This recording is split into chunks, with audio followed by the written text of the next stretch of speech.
रिद्धि सिद्धि के दाता बुद्धि के देव भगवान गजानन गणेश जी महाराज को प्रणाम करता हूँ। इष्ट देवी माँ घाटे रानी को प्रणाम करता हूँ। माँ शारदा को प्रणाम करता हूँ। नमस्कार विद्यार्थियों, आप सभी का हार्दिक स्वागत है आरएस एजुकेशन चैनल पर। इस चैनल पर हमने इंग्लिश ग्रामर में टेंस शुरू कर रखे हैं। उसी श्रृंखला को आगे बढ़ाते हुए आज हम शुरू करने जा रहे हैं future indefinite tense. Present tense पूरा पढ़ लिया है फॉर पार्ट में, पास्ट टेंस भी हमने पूरा कर लिया है। आज नया टेंस फ्यूचर शुरू करने जा रहे हैं। फ्यूचर में पहला फ्यूचर इंडेफिनिट टेंस। इसकी पहचान क्या होगी, इसकी हेल्पिंग वर्ब क्या होगी, इसकी मेन वर्ब क्या होगी, कहां पर क्या यूज होगा, इसका सेंटेंस किस टाइप का होना चाहिए, ये एक एक चीज मैं आपके सामने खोल के रख दूंगा। बस वीडियो को ध्यान से देखिए। शुरू करते हैं। फ्यूचर इंडेफिनिट टेंस की पहचान। पहचान इस टेंस के वाक्यों में जब हिंदी के वाक्य पढ़ते हैं तो वहां पर किसी भी कार्य का भविष्य में होने का भाव पाया जाएगा। जैसे अगले महीने, अगले दिन, आने वाले सोमवार को, आने वाले महीने में, आने वाली 31 तारीख को मेरा जन्मदिन होगा। तो जब आने वाले टाइम को ध्यान में रखकर कोई सेंटेंस बना है और उस सेंटेंस को हमें हिंदी से इंग्लिश ट्रांसलेट करना है तो वहां पर फ्यूचर इंडेफिनिट टेंस होगा। जैसे मैं कल जयपुर जाऊंगा, कल मेरी मम्मी आएगी, कल हम इंग्लिश पढ़ेंगे, कल हम क्रिकेट खेलेंगे। ऐसे अगर कहीं सेंटेंस यूज होता है तो वहां पर फ्यूचर इंडेफिनिट टेंस होता है। मतलब किसी भी कार्य का फ्यूचर में, भविष्य में होने का भाव जहां पर होता है वहां पर फ्यूचर इंडेफिनिट टेंस होता है। फ्यूचर इंडेफिनिट टेंस की पहचान की बात करेंगे तो इसके हिंदी वाक्यों के अंत में गा, गे, गी, गा मेल के लिए, गी फीमेल के लिए, गा, गे, गी ऐसे शब्द मिलेंगे जिनसे हमें यह पता चल जाएगा कि यह टेंस फ्यूचर इंडेफिनिट टेंस है। हिंदी वाक्यों के अंत में, यहां मैंने शॉर्ट में लिखा है पहचान, गा, गे, गी आदि शब्द आते हैं। ये गा, गे, गी कहां आते हैं? वाक्यों के अंत में आते हैं।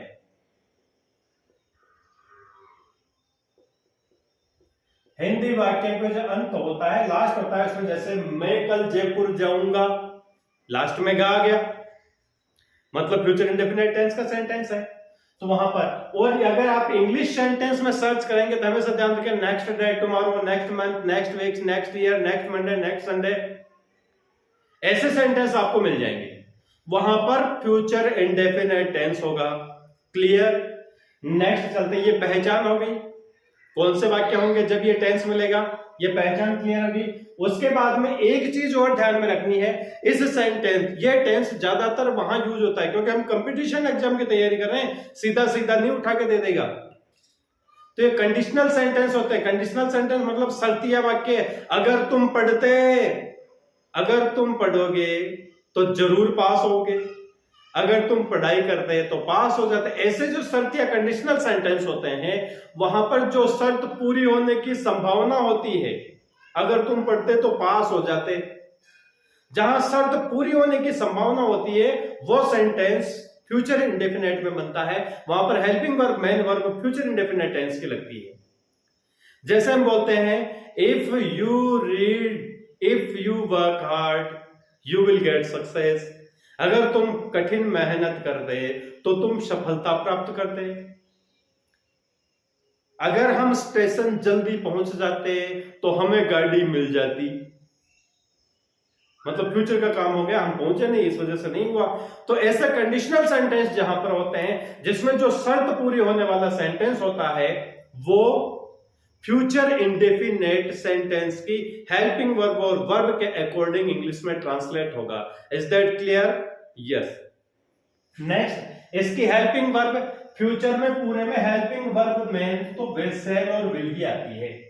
बस टेंस के अकॉर्डिंग इसको कंटिन्यूअस कब करना है, इसको परफेक्ट कब बनाना है, परफेक्ट कंटिन्यूअस कब करना है, उसके अकॉर्डिंग पीछे दूसरी सब हेल्पिंग वर्ब इसमें ऐड कर देते हैं। विल और सेल, फ्यूचर इंडेफिनिट टेंस में हेल्पिंग वर्ब विल और सेल, दो हेल्पिंग वर्ब यूज होती है। विल कहां आती है, सेल कहां आती है? तो पहले सेल का यूज देख ले। सेल यूज होता है आई और वी के साथ, नो सिंगुलर नो प्लूरल। बस ये याद रखना है, ओनली जो प्रोनाउन आई और वी है उसके लिए सेल का यूज होगा। बाकी सभी subject he, she, it, you, they, singular number, plural number, जितने भी सब्जेक्ट है, राम श्याम सीता गीता, कितने भी सब्जेक्ट्स आए जो सेंटेंस में, उन सबके साथ विल यूज होगा। केवल सेल आई और वी के साथ यूज होता है, only I and we. Will, he, she, it, you, they, all other subject, singular number, plural number, कोई से भी हो, सबके साथ विल यूज होगा। ये भी क्लियर हो गया। Main verb future indefinite tense में मेन वर्ब की फर्स्ट फॉर्म आती है। फ्यूचर इंडेफिनिट टेंस में मेन वर्ब की फर्स्ट फॉर्म आती है। आप लोगों को कंफ्यूज करने के लिए फ्यूचर इंडेफिनिट के सेंटेंस में मेन वर्ब की फर्स्ट फॉर्म के साथ ऐसे आईएस जोड़ के दे देंगे, जबकि नहीं लगता है। ऐसे आईएस का यूज केवल प्रेजेंट इंडेफिनिट टेंस में ही होता है। फ्यूचर इंडेफिनिट टेंस में ऐसे आईएस का यूज वर्ब के साथ नहीं होता है। तो वर्ब की फर्स्ट फॉर्म आएगी। अब यहां पर कुछ कंडीशंस है, यहां पर कुछ शर्त है जहां पर हेल्पिंग वर्ब का यूज चेंज होता है, उसको मैंने यही क्लियर कर दिया। ऐसी कंडीशन में, किस कंडीशन में? यदि वाक्य में संकल्प हो, आदेश हो, विश्वास हो, धमकी हो, इच्छा हो, इरादा हो, आदि का बोध होता हो। किसका? ध्यान से देखिए। संकल्प, आई विल डिसाइड। आदेश, आई ऑर्डर्ड यू। विश्वास, आई हैव फुल कॉन्फिडेंस। धमकी, I will kill you. इच्छा, if I were a bird. इरादा, जहां पर सॉलिड कॉन्फिडेंस हो, इरादा और विश्वास है की बात में आ जाते हैं। अगर इनका सेंटेंस हमें इनका पता लगता है, इनका बोध होता है किसी सेंटेंस से, तो वहां पर हेल्पिंग वर्ब्स चेंज हो जाते हैं। कैसे चेंज हो जाते हैं? वहां आई और वी के साथ विल आ जाता है। आई और वी के साथ विल का यूज हो जाता है, और बाकी अदर सब्जेक्ट जितने भी बचे, चाहे ही, सी, इट है, यू है, दे है, जितने भी थर्ड पर्सन प्रोनाउंस वगैरह जो भी सब्जेक्ट बचते हैं, उन सबके साथ सेल का यूज होता है। मतलब यहां पर उल्टा हो जाता है। किस कंडीशन में? जब सेंटेंस में हमें संकल्प, आदेश, विश्वास, धमकी, इच्छा, इरादा आदि का बोध हो, उस कंडीशन में हेल्पिंग वर्ब का यूज चेंज हो जाता है। कैसे चेंज होता है वो मैंने आपको बता ही दिया। आदेश जैसे ऑर्डर देते हैं, तो I shall order you, I will order you. ऐसे जैसे विश्वास को, तो आई, जैसे I will, I have full confidence, जैसे मुझे पूर्ण विश्वास है कि मेरे 100 में से 100 नंबर आएंगे, तो आई have full confidence, I will get 100 out of 100। तो ऐसे सेंटेंस जहां पर होंगे, वहां पर आई और वी के साथ विल आ जाएगा, और अदर सब्जेक्ट के साथ सेल का यूज होगा। अब इसका पैटर्न देख लेते हैं। ये यहां तक इसकी थ्योरी कंप्लीट है। पैटर्न करवा देता हूं। पैटर्न अफर्मेटिव सेंटेंस में देखिए, subject plus will shall plus verb की first form plus object. Negative sentence में subject plus will shall plus not plus verb की first form plus object. Interrogative sentence में will shall plus subject plus verb की first form plus object plus interrogative symbol. ये इसके pattern हो गए complete. कहां पे नोट लगेगा, कहां पे इंटरोगेटिव बनेगा, ये इसका पैटर्न कंप्लीट हो गया। ये एक पार्ट टेंस का कंप्लीट हो जाता है। टेंस हम दो पार्ट में सीख रहे हैं। पहले उसकी थ्योरी अच्छे से क्लियर करते हैं, उसके बाद एग्जाम पैटर्न के क्वेश्चन तैयार करते हैं कि एग्जाम में, क्योंकि एग्जाम में क्वेश्चन ऐसे आते हैं, जिन एग्जाम से हम बैठते हैं वहां पर ऑब्जेक्टिव टाइप क्वेश्चन आते हैं, न कि थ्योरी बेस्ड क्वेश्चन आते हैं। तो हम ऑब्जेक्टिव के बेस से ही तैयार करेंगे। तो हम यहां पर शुरू कर देते हैं एग्जाम पैटर्न क्वेश्चन। यहां पर क्वेश्चन की हेडिंग वहां लिखी आएगी, choose the correct form of the bracket, या choose the correct option for fill the bracket. यहां पर इस ब्लैंक को फिल करने के लिए नीचे से कोई करेक्ट ऑप्शन लेना है। तो पहला क्वेश्चन मैंने लिया है, देखिए, वी ब्लैंक में start a new class next month. हम नए महीने एक नई क्लास शुरू करेंगे नेक्स्ट मंथ। कहां से पता लगा हमें? नेक्स्ट मंथ से पता लगा कि यह फ्यूचर इंडेफिनिट का सेंटेंस है। फ्यूचर इंडेफिनिट में हेल्पिंग वर्ब विल सेल आती है और मेन वर्ब की फर्स्ट फॉर्म आती है। तो मेन वर्ब तो यहां पर ऑलरेडी फर्स्ट फॉर्म में लिखी हुई है, और यहां पर वी के साथ हम सेल का यूज करेंगे। तो यहां हमारा होना चाहिए सेल स्टार्ट। ब्रैकेट में क्या पहले होना चाहिए? सेल हेल्पिंग वर्ब वी के लिए और स्टार्ट वर्ब की फर्स्ट फॉर्म। सेल स्टार्ट होना चाहिए। तो ए में विल है, रॉन्ग हो जाएगा। बी में सेल है, रॉन्ग हो जाएगा। सी में विल स्टार्ट है, रॉन्ग हो जाएगा। और डी में है अपना सेल स्टार्ट। ये ऑप्शन एकदम सही है। This is the correct option for this question. Next, he not return. Not और रिटर्न दोनों डाल रखें, इट मींस नेगेटिव सेंटेंस बनेगा। He not return your book tomorrow. Tomorrow जहां पर आ गया, क्लियर हो गया, फ्यूचर इंडेफिनिट का ही सेंटेंस है। टुमारो जहां पर आ गया, क्लियर हो गया, फ्यूचर इंडेफिनिट टेंस का ही सेंटेंस है। और नीचे ऑप्शन से भी पता लग रहा है कि हमें फ्यूचर इंडेफिनिट की वर्ब फिल करनी है, तो यहां पर नोट कहां लिखेंगे, तो विल नॉट और फर्स्ट फॉर्म आती है, या सेल नॉट और फर्स्ट फॉर्म आती है, तो यहां पर रिटर्न है, रिटर्न फर्स्ट फॉर्म ही है।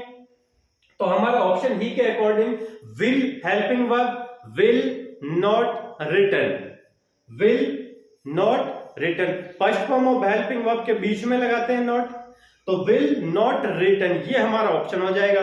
तो विल नॉट रिटर्न सर्च करेंगे, विल नॉट रिटर्न हमें फर्स्ट ही ऑप्शन में मिल गया। बी में रिटर्न है जो कि नहीं आएगा, सी में नॉट है और डी में सेल है जो कि यूज नहीं होंगे। इस टाइप से अगर आप क्वेश्चन में 4 ऑप्शन होते हैं, 3 रोंग काट देते हैं, वो क्वेश्चन 100% आपका सही होता है और कॉन्फिडेंस से किया हुआ क्वेश्चन होता है। तो सही ढूंढने के बजाय गलत को काटना सीखे कि ये गलत क्यों है। नेक्स्ट देखते हैं, if you work hard you get success. If you work hard, तो यहां पर देखो कंडीशनल सेंटेंस आ गया। If you work hard condition रख दी कि तुमने अगर मेहनत की होती तो सफलता मिल जाती। तो यहां पर जो फ्यूचर में पूरे होने वाली शर्त है वो फ्यूचर इंडेफिनिट टेंस में बनती है, तो यहां पर गेट फर्स्ट फॉर्म ही है, तो इसके साथ हमारी हेल्पिंग वर्ब यू के साथ विल लगती है, तो विल गेट होना चाहिए हमारा आंसर। विल गेट जहां पर होगा वो सही है, विल है यहां पर तो गलत है, विल गेट बी में सही है, सी में सेल है और डी में सेल गेट है जो कि नहीं आएगा। अब नेक्स्ट क्वेश्चन है हमारा, यहां पर ही जयपुर नेक्स्ट मंथ और क्वेश्चन इंटरोगेटिव सिंबल है। इंटरोगेटिव सिंबल से इंडिकेट हो जाता है कि this sentence is interrogative sentence. Interrogative sentence it means इसमें हेल्पिंग वर्ब सबसे आगे आनी है, तो यहां 2 ब्लैंक्स है, तो यहां आगे ही है, तो ही के अकॉर्डिंग तो यहां हमारा विल आएगा और यहां पर मेन वर्ब की फर्स्ट फॉर्म आएगी, तो यहां पे गो फील होगा, तो हमारा आंसर होगा विल और गो, विल और गो। फर्स्ट ब्लैंक में विल और गो, तो हमें ऑप्शन नंबर फर्स्ट में मिल गया विल गो। यहां पर विल वेंट है जो नहीं आता है, सेल गोइंग है जो नहीं आता है, विल गोइंग है जो नहीं आता है। सेल गोइंग विल गोइंग कोई हेल्पिंग वर्ब नहीं है फ्यूचर की, सेल गोइंग विल गोइंग नहीं है। ये जब मैं आपको कंटिन्यूअस पढ़ाऊंगा तब बता दूंगा कि सेल गोइंग विल गोइंग क्यों नहीं है। अब next question, don't cross your limit. गुस्सा आ गया, don't cross your limit, I will kill you. हमने पढ़ा था कि जब किसी वाक्य में धमकी का, विश्वास का, इच्छा का, इरादा का ये प्रदर्शन करना हो, तो यहां पर देखो डोंट क्रॉस योर लिमिट। आपने टीवी में वगैरह में देखा होगा, टीवी फिल्मों वगैरह में डायलॉग लगे डोंट क्रॉस योर लिमिट, अपनी लिमिट क्रॉस मत करो। हिंदी में बोलते हैं अपनी हद में रह के बात करो, तो यही इंग्लिश में होता है don't cross your limit, I will kill you. तो यहां पर आई के साथ सेल नहीं लगाना है और विल लगाना है, तो यहां पर ये ब्रैकेट में है तो वर्ब की तो फर्स्ट फॉर्म ही आएगी, तो सेल, आई के साथ सेल के, देखो पहला ही ऑप्शन सेल किल डाल दिया ताकि कोई पहचान दे सीधा यार आई है सेल ये कर देगा, नहीं ये गलत है, सेल किल नहीं होगा, विल किल होगा, विल नहीं होगा, सेल नहीं होगा। ये इस टाइप से आप क्वेश्चन की प्रैक्टिस करें, क्वेश्चन ही आपको परफेक्ट करेंगे। Practice makes a man perfect, करत करत अभ्यास के जड़मति होत सुजान, रसरी आवत जात के सिल पर पड़त निशान। महर्षि उद्दालक जिनका बहुत बड़ा नाम है, अगर वो अभ्यास से क्या बन जाते हैं, तो ये तो छोटे मोटे एग्जाम है। प्रैक्टिस करेंगे आप तो सब कुछ सीख जाएंगे, और प्रैक्टिस नहीं करेंगे तो फिर ऊपर वाला ही मालिक है। तो ये हमारा टेस्ट था। आशा करता हूं आपको वीडियो पसंद आई है। अगर आपको वीडियो पसंद आती है, मेरे इस पढ़ाने से आपका कुछ भी भला होता है, तो वीडियो को शेयर करें, चैनल को सब्सक्राइब करें, लाइक करें। धन्यवाद। जय हिंद, जय भारत।